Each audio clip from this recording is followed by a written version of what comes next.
Halo guys, nama gue Stefan dari Stef Tech. Sebelum kita masuk ke videonya, sorry kalau bisa suara gue agak aneh karena gue habis sembuh flu jadi masih agak batuk dan pilek, sorry about that. Anyway, di video kali ini sesuai request kalian, kita bakal nge-unboxing dan review. Gue penasaran juga sih, si ini nih, Vivo X100 Pro. Ini gue beli X resmi, kondisi katanya full set masih mulus. Dan gue beli di harga berapa? Gue beli di harga segini, yes, 6 jutaan bisa dibilang ya. HP zaman tahun segituan harganya udah segituan ya, sama juga dengan Xiaomi 14 juga udah segituan. Tapi menurut gue sih dibanding Xiaomi 14 untuk foto at least kameranya ini way better, dan even dibanding dengan HP zaman sekarang pun yang harganya 7, 8, 9 jutaan ini menurut gue masih bisa lebih bagus atau at least setara. Anyway, speknya sendiri kalian bisa lihat di sini ya, kalian bisa pause, tapi dia masih pakai chipset yang X flagship, masih kenceng, layarnya udah LTPO, itu masih flagship level zaman sekarang banget, dan baterai juga lumayan besar di 5000 mAh baterai dengan fast charging yang cukup cepat. Anyway, kalau misalkan kalian mau beli HP ini atau ingin wallpaper yang ada di video ini, gue bakal taruh semua linknya di deskripsi. Kita langsung aja unboxing.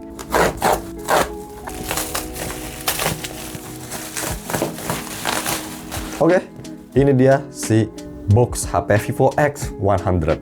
Seperti biasa Vivo boxnya dia besar kayak gini ya, kotak gitu, bukan kayak persegi panjang. Anyway, kita langsung unboxing, kita lihat apa aja isinya. Bisa kita lihat ini X resmi yang pastinya telepon seluler tulisannya, dan udah ada bekas segelnya, dan bisa kita lihat boxnya udah agak kelihatan tua ya, karena memang HP ini kan umurnya udah 2 tahunan ya kalau nggak salah. So ya, kelengkapannya seperti apa? Dan di sini kita dapat HP-nya sendiri. Gua ini variannya dapat yang warna biru, dan gue beli di toko yang lumayan banyak dia punya unitnya, dan gue lihat reviewnya sih lumayan bagus dan harganya paling murah di Tokopedia at least, sekitar 6 jutaan. Kita kepinggirin dulu, katanya sih kondisinya sekitar 90-95% kemulusan. Bukan terbaik tapi cukup usable. Gue lihat fotonya sih udah cukup mulus ya di foto yang dikirim, tapi kita lihat nanti gimana aslinya. Kelengkapan selanjutnya kita di sini dapat apa aja? Oke, masih dapat stiker emailnya, nice. Dan di sini kita dapat charger dan kawan-kawan, bisa kita lihat. Yang gue suka sama Vivo, dia charger itu Type C ya, bukan Type A kayak di Xiaomi, so that's good. Dan lebih kerasa flagship aja gitu kalau di Vivo X100 dibanding yang harganya mirip-mirip juga zaman sekarang, si Xiaomi 14. Kalau bisa bagian sini, kita dapat kabelnya juga yang sama dia udah di kabeling lagi. Maksud gue udah di, itu lagi ya, udah dilipat lagi kabelnya, udah digulung lagi, so that's pretty cool. Kita dapat SIM ejector, bisa kita lihat. Dan apakah masih dapat casing? Jawabannya oke, masih dapat casing, dan kondisi casingnya juga kelihatan udah dipakai tapi belum menguning, jadi masih bagus lah ya, so that's pretty good. Ada manual juga, dan ya segitu aja untuk di box yang besar sebelahnya. Jadi ini X100 bukan X100 Pro yang pasti, jadi memang untuk kamera slightly worse, tapi untuk layar sendiri bisa kita lihat sama ya, masih di 6,78 inci dan masih pakai LTPO, so that's good.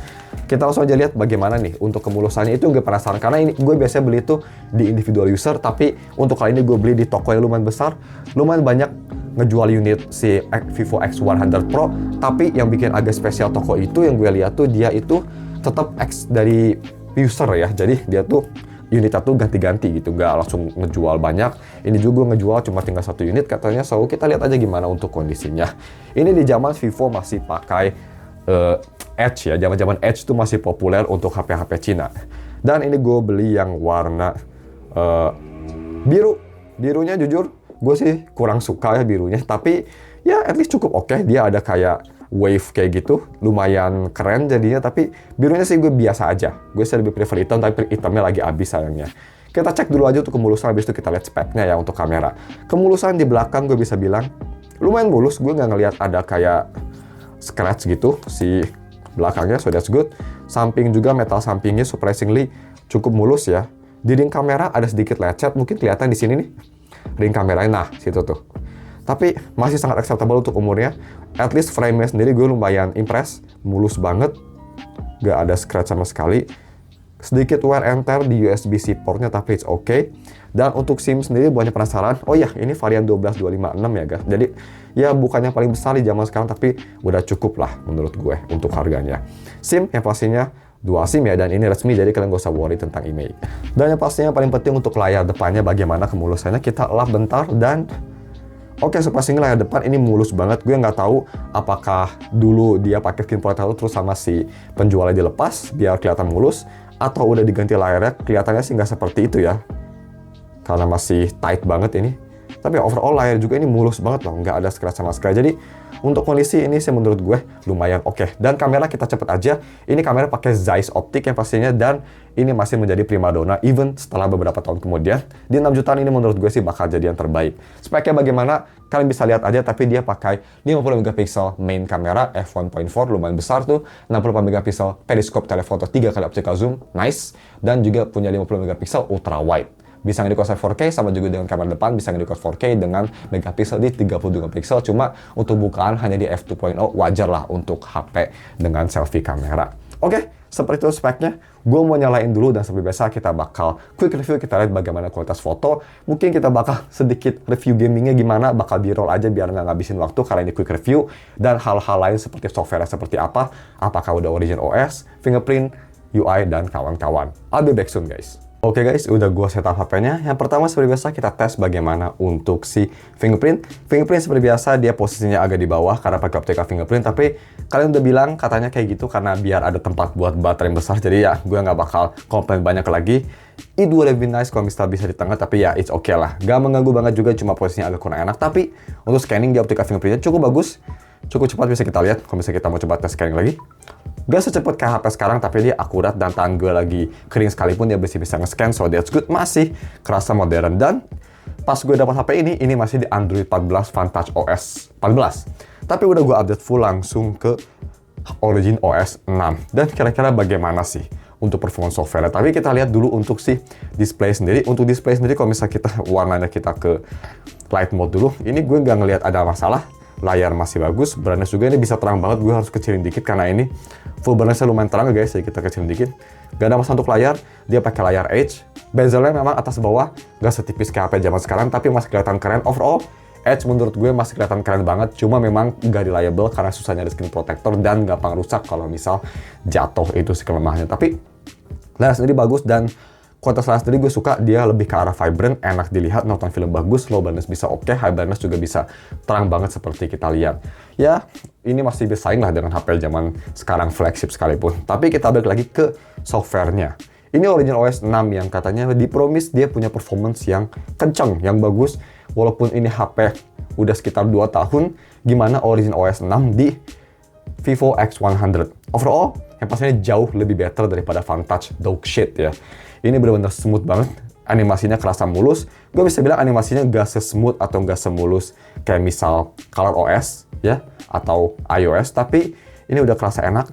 Multitasking gini kerasa mulus banget, way better daripada di Vantage. Jadi kalau misalnya kalian punya HP Vivo yang agak tua ya, kayak misal Vivo X100 atau mungkin Vivo X80 gitu, dan kalian ragu mungkin mending update ke Origin OS 6 gak ya, bakal nge-lag apa enggak? Update aja, gue rekomen. Way better performance juga.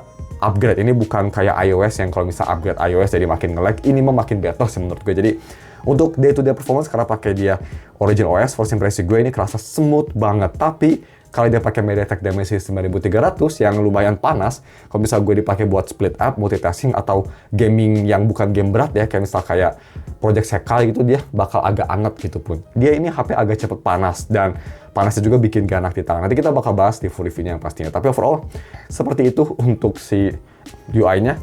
Walaupun udah lumayan tua HP-nya, tapi UI-nya karena berkat Origin OS masih kerasa mantap banget. Sama juga dengan haptik, ini haptiknya juga kerasa bagus. Bulat, gak bleber, enak, tapi menurut gue agak kurang powerful itu aja. Tapi overall, lumayan oke, gak ada masalah sama sekali. Dan bagaimana untuk si ini nih, speaker.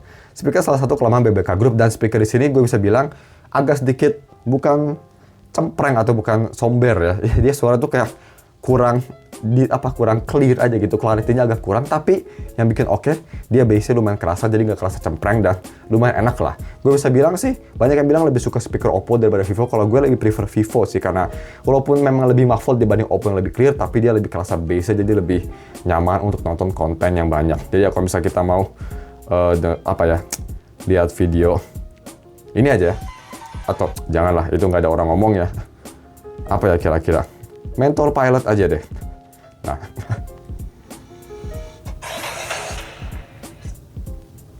in a well-run modern airline, bisa lumayan keras dan suaranya to every part of its operations from the government. lumayan oke lah, lumayan basic, lumayan enak, walaupun nggak sejernih yang gue kira gitu, tapi wajar tuh BBK Group. Di tahun sekarang pun di harga 6 jutaan, masih oke lah menurut gue. Tapi memang kalau dibandingin sama kayak Poco F7 gitu ya, bagusan HP tersebut, apalagi Poco F8 yang pakai Bose. Damn, that shit was amazing. Anyway, kita langsung ya tes bagaimana untuk kalau misal main game. Kalian bisa lihat di biro, gue main Arknights Endfield itu di settingan pretty much high setting, tapi untuk rendering di medium dan shadow gue taruh medium dan beberapa di medium, ya mix medium high setting. Performance menurut gue smooth banget ya, karena Enfield memang sangat optimize Unity engine-nya dan masih kerasa bagus banget. Dan yang gue suka sama Enfield tuh kalau kalian main di HP controller, itu dia tuh mau di HP atau di PC, kalau kalian pakai controller gitu di PC, ada haptic aja. Kalau misalkan ngeluarin skill, ngeluarin ulti, itu ada haptic yang ngikutin si attack pattern-nya, yang gue suka banget itu. Nice touch banget ya dari Hypergriff, so that's nice. Anyway, HP-nya sendiri performanya bagus, gak ada masalah. Cuma gue rasa ini kayak bakal agak cepet panas. Jadi gue penasaran gimana untuk throttling-nya, sejauh apa performanya bisa di-keep bagus. Ya, kalian bisa stay itu aja minggu depan untuk gaming test yang lebih detail di channel satu lagi. Tapi ya first impression untuk gaming sih, bukan HP gaming memang ini, tapi overall pasti nyaman dan main kayak Enfield gitu no problem at all karena optimisasinya yang bagus.